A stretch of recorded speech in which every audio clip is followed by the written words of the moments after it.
남편과 이혼한 후 후회와 죄의식에 자꾸 사로잡힙니다.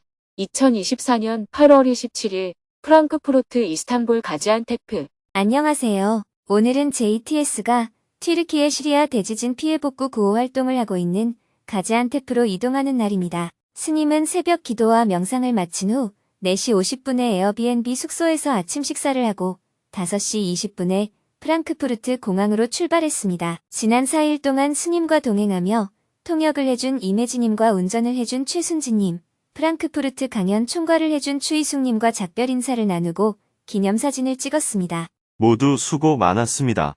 감사합니다. 스님, 조심히 가세요.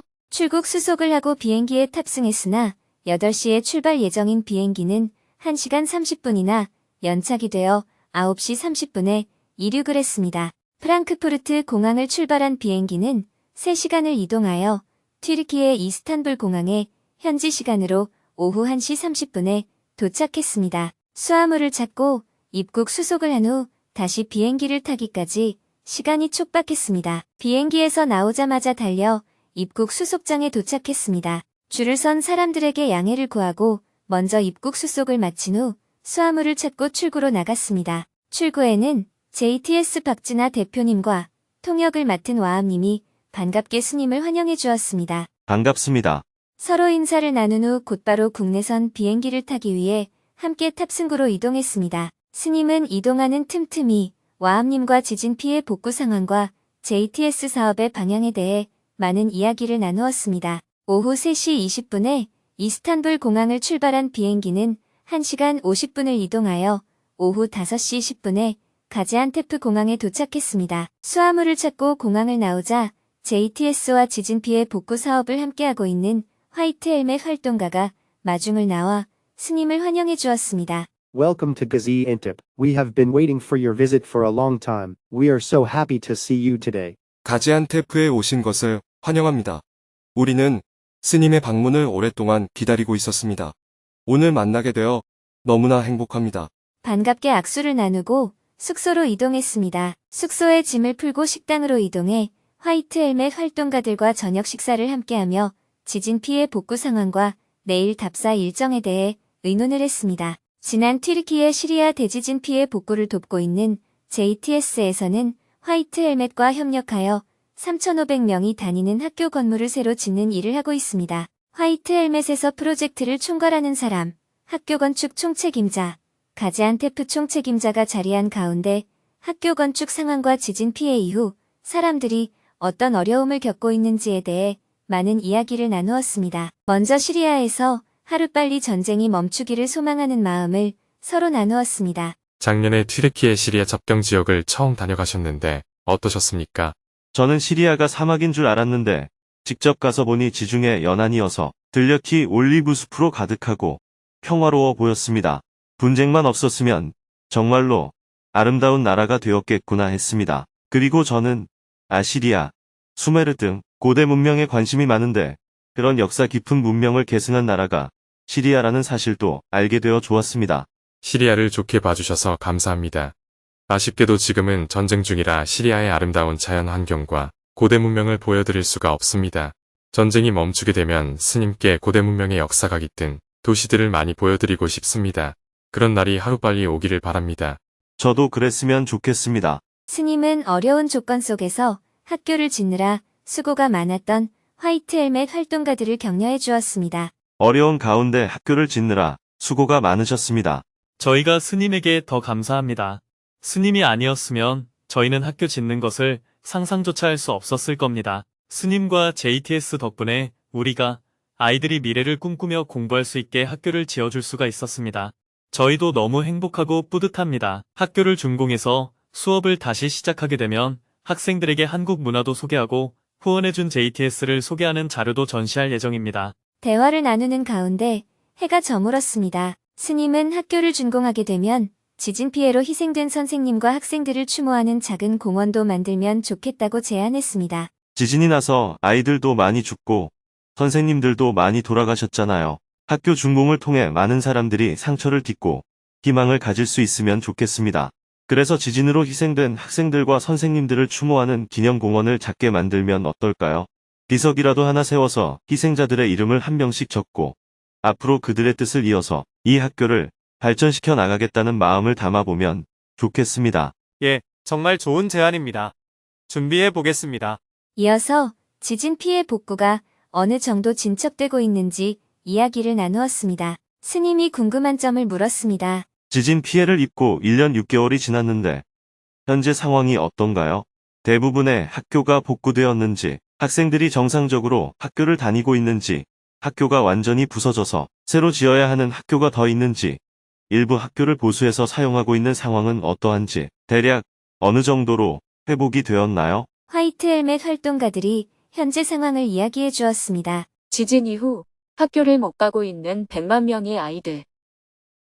국제사회의 도움으로 지진 피해를 입은 학교 건물 복구가 많이 된 편이지만 대부분 수리만 한 편입니다. 아직도 20% 정도는 수리도 안 되고 있습니다. 특히 학생들의 경우 내전이 일어나기 이전과 비교했을 때 100만 명 이상이 교육을 받지 못하고 있는 상황입니다. 이들리브라는 도시는 인구가 15만 명이었는데 내전 이후 난민들이 모여들어 90만 명이 되었습니다. 하지만 학교 건물은 옛날 그대로입니다. 통계를 뽑아보니 시리아 북부 지역은 50%의 아이들이 학교를 못 다니고 있는 실정입니다. 이 아이들을 위해 많은 학교를 새로 지어야 합니다. 굉장히 심각한 상황인데 공식적으로는 어디에서도 이 문제가 언급되고 있지 않습니다. 새로운 학교가 정말 많이 필요합니다. 다시 스님이 궁금한 점을 묻고 대화가 계속 이어졌습니다. 학교란 교실만 있으면 되는 게 아니고 반드시 선생님이 있어야 하는데 선생님을 어떻게 양성하려고 계획하고 있나요? 시리아 북부 지역에는 원래 200만 명이 살고 있는데 지진 이후 350만 명의 난민들이 모여들었습니다. 그들 중에는 선생님들이 많이 있습니다. 지금 대학에서도 교육학과에서 교사를 많이 배출하고 있고 찾아보면 많은 선생님을 모집할 수 있을 것이라고 확신합니다. 아이들 교육 문제를 한꺼번에 다 해결할 수 있으면 가장 좋지만 예산과 인력 부족으로 현실적으로는 일부분만 할 수밖에 없습니다. 그래서 우선순위를 정해야 합니다. 첫째, 중학교보다는 초등학교 만드는 것을 우선해야 하고, 둘째, 무조건 건물만 지으려고 하지 말고 텐트 학교부터 확산시키는 것을 연구해 볼 필요가 있고, 셋째, 교사 자격증이 없더라도 대학을 졸업한 사람들이 약간의 훈련을 받아서 교사를 할 수 있게 해주는 게 필요합니다. 이렇게 가장 기본적인 교육을 먼저 시행하면서 텐트 학교를 건물 학교로 전환해 나간다든지 임시 교사를 정규 교사로 바꿔나간다든지 하면 좋겠어요. 교육은 시기를 놓치면 안 되기 때문입니다. 화이트 헬멧 활동가들은 그동안 국제사회의 지원이 식량에 집중되어 있었다고 하면서 스님의 제안대로 교육 문제에 더 많은 관심을 기울일 필요가 있다는 것에 크게 공감했습니다. 난민 캠프 아이들의 교육 문제는 어떻게 해결할 것인가? 마지막으로 스님은 이후 사업의 방향을 구체화하기 위해 3가지를 제안했습니다. 모레 회의를 할 때 3가지를 준비해 주세요. 첫째, 학교 준공식을 어떻게 준비할 것인지.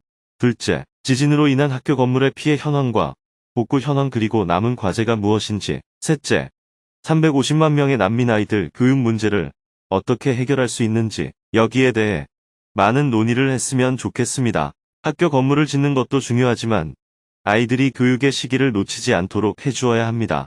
나무 밑이든 텐트 아니든 일단 아이들이 교육을 받을 수 있게 해주는 게 가장 중요합니다. 아이들 교육 문제를 빨리 해결하고 싶은데 교사를 도저히 구하기가 어렵다면 온라인 기술을 활용한 교육 방법도 생각해 볼 필요가 있습니다.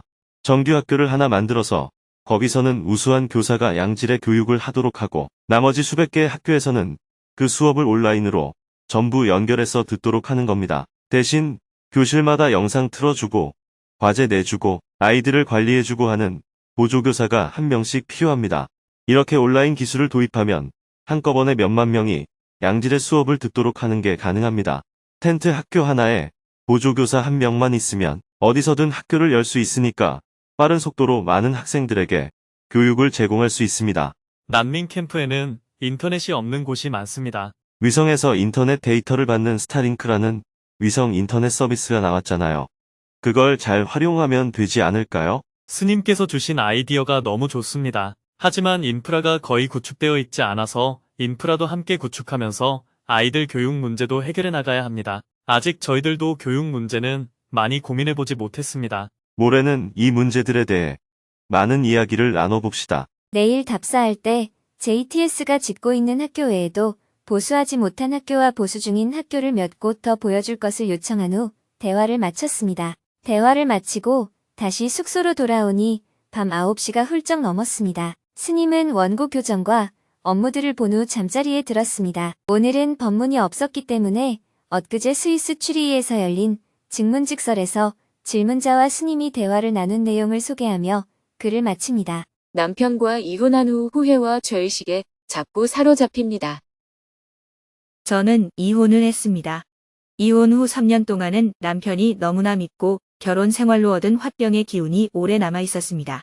요즘은 좀 편안해지니까 오히려 죄의식과 후회가 굉장히 큽니다. 이혼의 원인은 어떤 큰 사건이 있었던 게 아니고 그냥 점점 사이가 안 좋아지면서 딱히 누구 하나의 잘못이라고 할 수는 없습니다.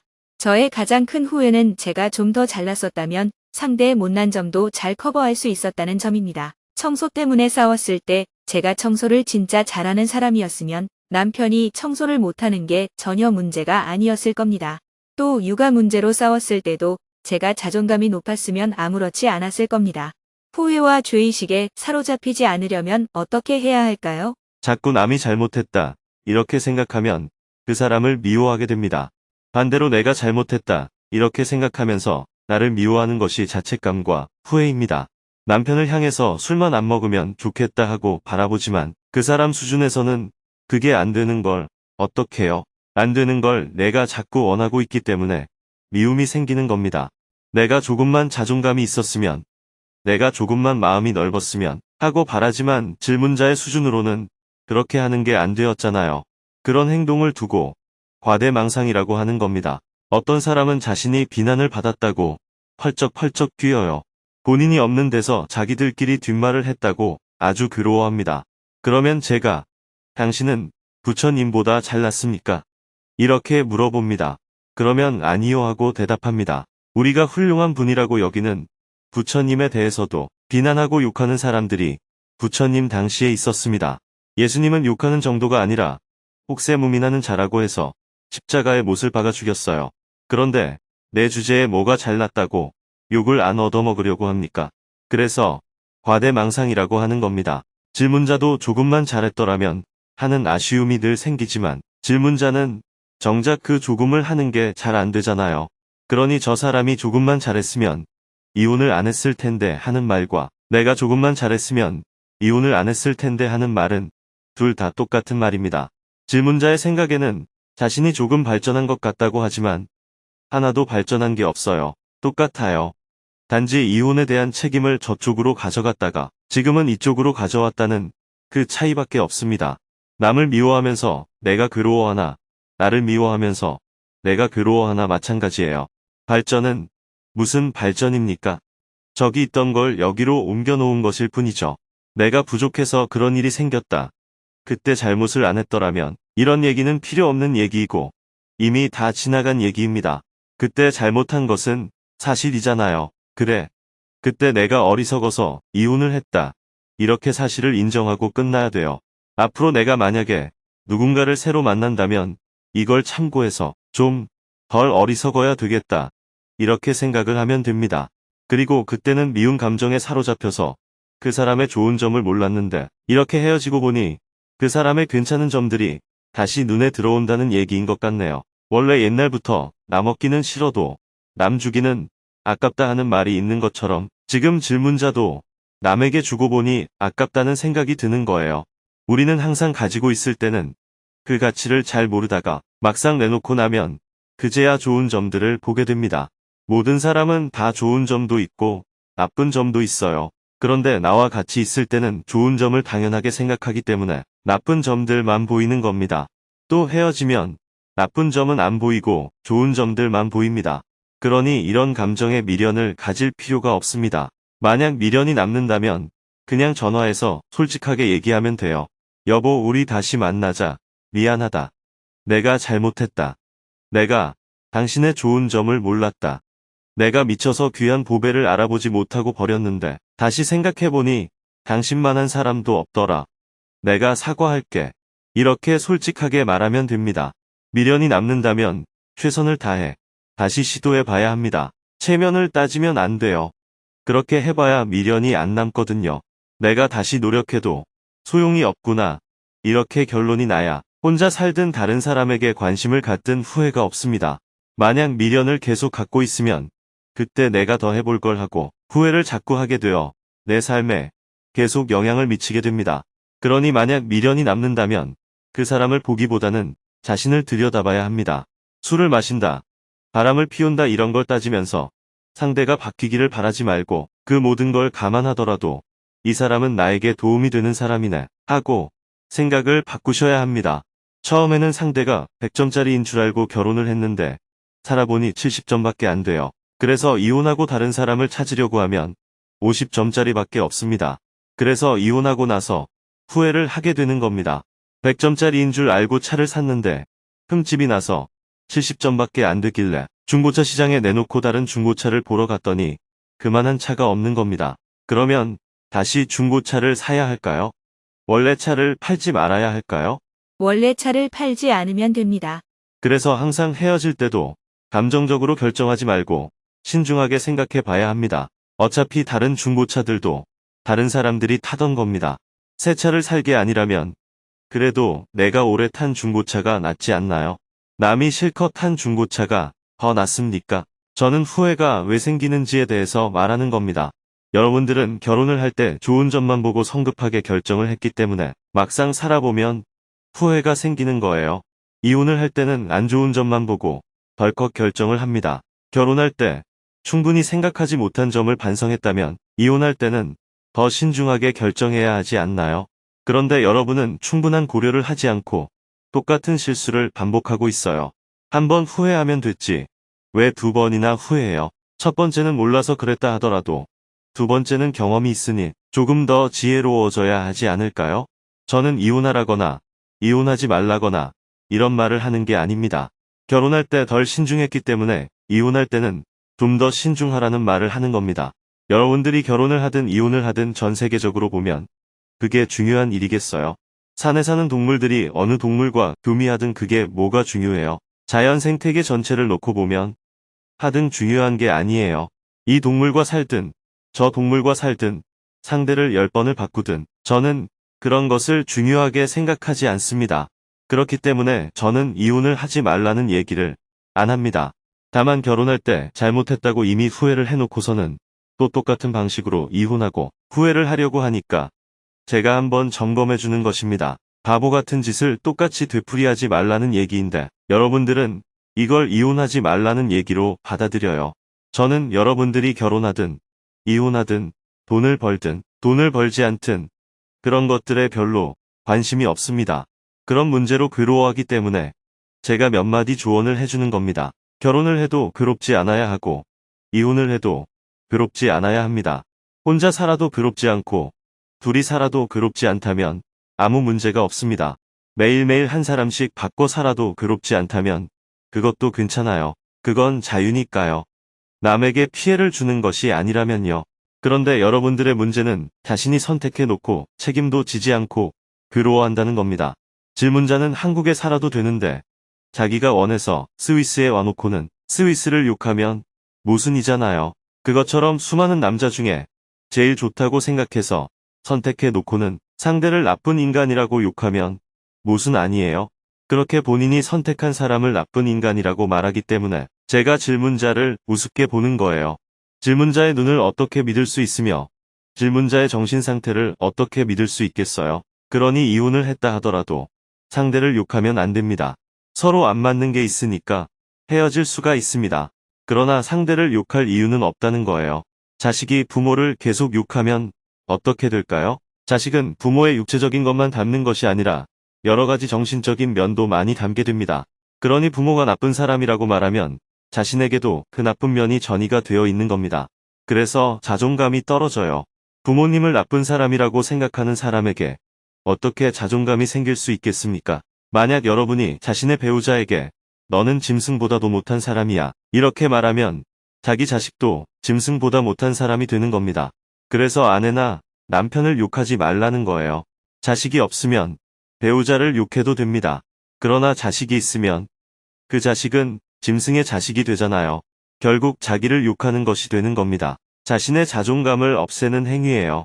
이혼한 뒤에도 아이들 앞에서 배우자를 욕하게 되면 아이들의 자존감이 없어집니다. 남이 자신의 부모를 욕할 때는 상처가 될 수도 있지만 상처가 안 될 수도 있어요.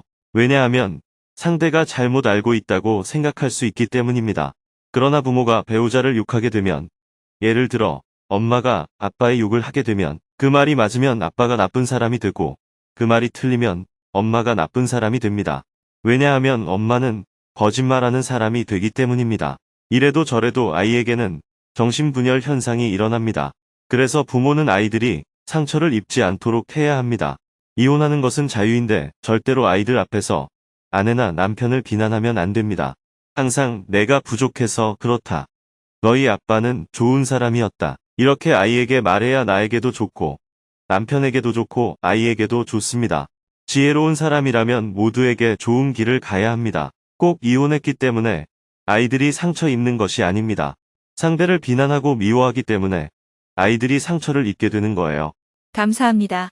잘 알았습니다. 내일은 새벽 4시에 숙소에서 수행법회 생방송을 한 후 국경변으로 이동하여 지진 피해 복구 현장을 둘러보고 JTS가 짓고 있는 학교 건물을 방문하고 화이트 헬멧 활동가들과 미팅을 한 후 다시 가지안테프로 돌아올 예정입니다.